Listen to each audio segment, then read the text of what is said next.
Let's have a bit of a recap on Blythe 1320. It's another encouraging well for us. It was a big surprise to see helium concentrations up to about 4.5%. That's pretty high for helium, and that's about 15 times higher than what's generally considered a commercial cutoff for helium in gases. I understand it's not been seen in this county before, so that's a nice surprise.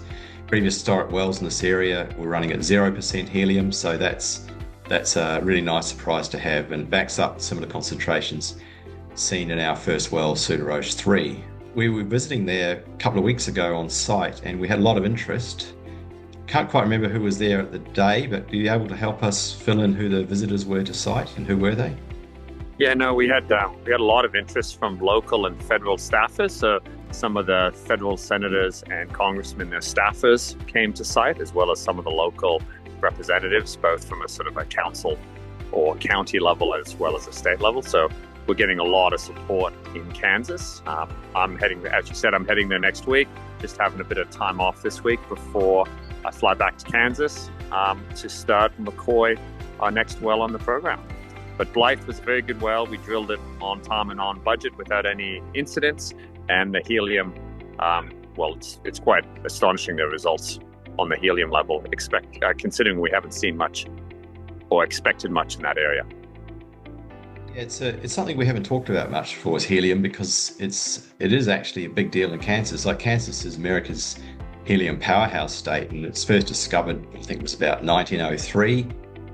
Just to the south of this location, near the southern edge of the Nemaha Ridge. So I guess it's not really a surprise that we would, also see it here, but it's a nice surprise to have. Of course, Kansas dominates US helium production. There's about 8 production facilities.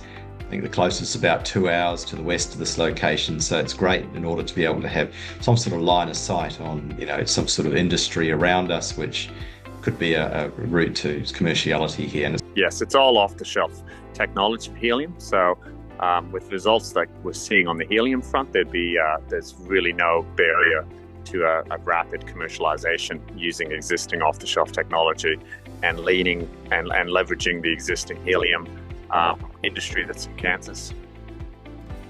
It's a great result. So you're off to Kansas next week. So what's going to be happening with this well next, and what are you going to be doing next week in Kansas on top of that? So next week we have the start of a busy program. So next week we'll have McCoy 1, our first well that's not a twin well, will be spudded next week after the 4th of July long weekend.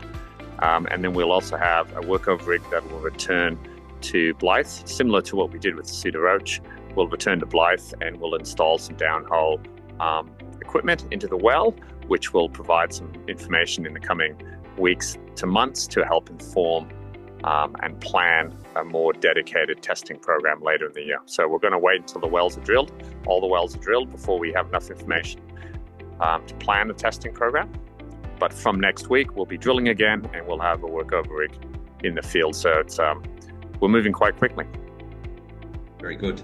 Thanks, Josh. We'll have another update when you're over there.